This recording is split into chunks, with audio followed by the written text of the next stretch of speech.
Okay, so this video is for the person who doesn't have any experience, who wants to build their own house and doesn't have any experience building or renovating. And they're not a builder, they don't work with subcontractors all the time. It's not part of their normal job. They haven't built 2 homes in the past, 20 years, or 1 home or whatever. They just don't have any experience building, but they want to do it, they know they can do it, and they want to do it. So you have basically 2 or 3 choices. You're not going to be approved by the loan committee to be the builder. But if you have a relative, you've got to find somebody that's willing to sign on as a builder of record. So as far as the state is concerned, you can set up a separate LLC and do it, but the loan committee still won't approve you because you don't have any experience. And so then you have to find somebody that's got experience building, renovating, knows how to deal with contractors, knows how to put together a budget, and knows how to build, has an experience building houses. So that could be a relative who's an uncle. It could be a relative in another state. They've got to be willing to sign the documents. They don't have to live in the same state with you. They don't have to see the project, but they have to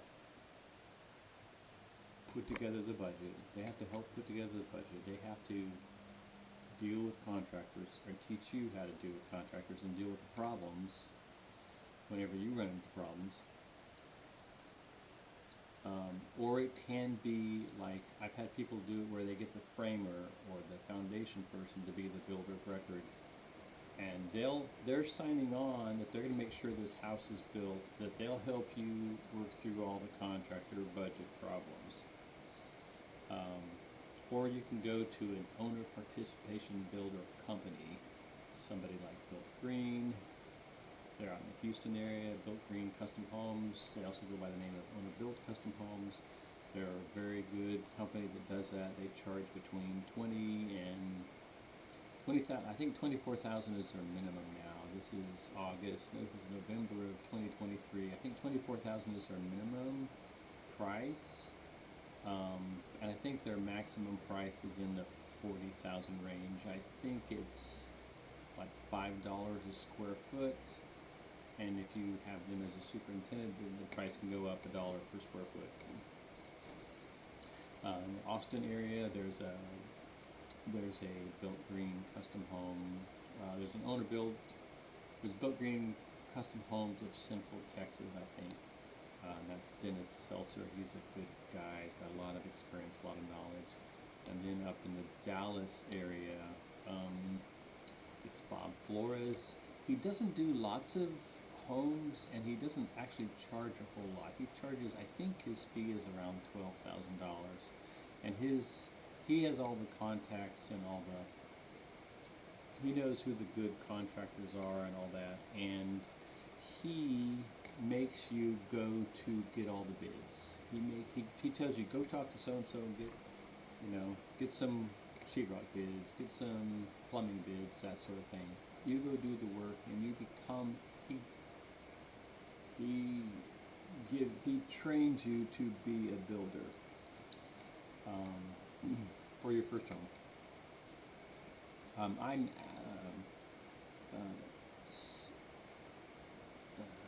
So the 3 options. Let me kind of see if I can say it again and make sure I'm saying it clear. One is to get an owner participation company, and they're going to charge a fee somewhere between $12,000 and $50,000. It's a lot cheaper than if you get a builder, but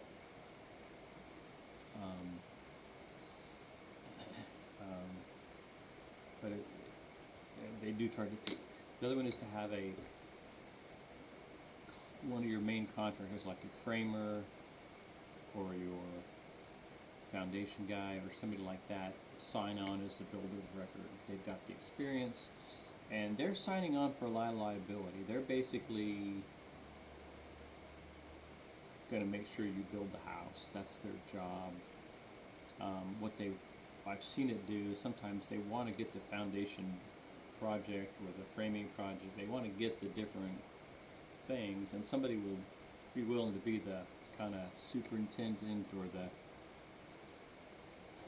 use their contacts kind of thing. So sometimes that works pretty well, having the framer, foundation guy, something like that, be the builder of record. That'll work. They've got the experience. They know how to deal with contractors. They may or may not know how to put together budgets, but if you know how to put together a budget and can figure it out. The thing I would say about budgets is if you've never put together a full budget for a house, and you don't have any experience with that kind of stuff, you're going to be under budget. I built my first house in 1998, and I mean, I never would have, I didn't know how to budget, but I put together a budget. I was great with spreadsheets. I'm a great engineer, that kind of stuff. I have an engineering kind of mind, but I didn't know to put in, like, you know, $400 for nails and $200 for paint tape and all the tools that go along. There's a whole bunch of things that just go along with building that is different than just the sheetrock. You know, you got to put the float tape, and you got to put the putty, and you got to get the screws for the sheetrock, and you got to get the, you know, if you're going to do it, you need some tools sometimes. So there's just a lot of expenses. I way under budgeted, probably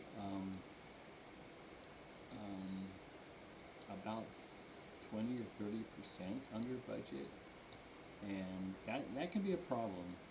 So, you know, we kind of know what dollars per square foot should be right now. If the underwriter, if I send something to the underwriter and they see something under 140 a square foot, they're going to go like, this doesn't make sense. And then we'll say, well, they've got lots of favors with subs or something. I mean, sometimes people can do it cheaper like that, but sometimes they just don't know how to put together a budget. So that's what I gotta have to kind of figure out. So, or you can get okay, I'm sorry, I'm repeating myself, and I apologize, but I just want to make sure it's clear. The three choices are: get a relative to be that experience, a relative that has experience building, dealing with contractors, to be the builder of record. Get somebody like your framer, your foundation guy, your plumber, something like that to do with HVAC, or, you know, the companies that do the owner participation, they can do it that way. That way also. So those are the. If you're not a builder, you haven't done renovations, you haven't built, you don't have any experience building, and you don't have experience dealing with contractors, those are your three choices. Okay, well, I hope this helps. That's how you get that's how you can be approved as the builder. And then the other stuff, your loan approval. So there's three loan approval. There's three things for approval on a construction loan. One is to approve the builder. One is to approve your credit and your credit score and your debt to income and your loan to value and all those things, your assets. And the other one is to approve the project. This budget is this amount. The loan's going to be this amount. The closing costs can be this amount. Those are the how many dollars per square foot.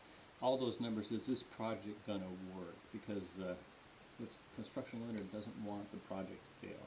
So the three failure points are: the borrower's not financially strong enough, the builder doesn't have enough experience, or the numbers just don't work for the project. Too big a house, too small a house, doesn't appraise well, all kinds of just does the project work.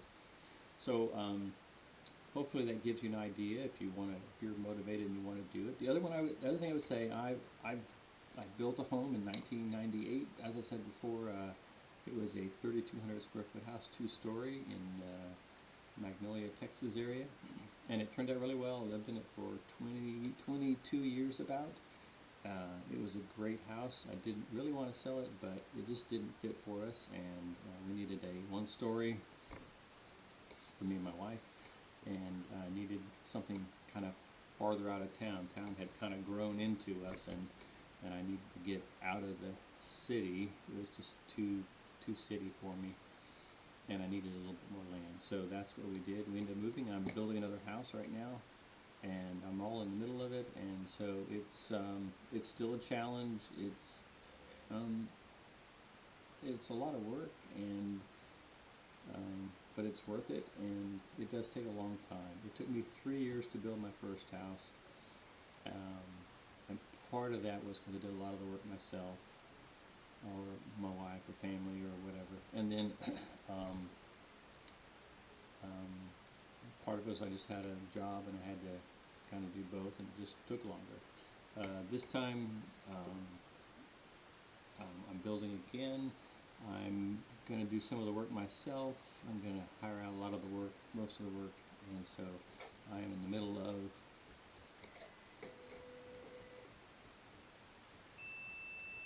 well, we just lost power here, so I don't know if this still is continuing or not, but um,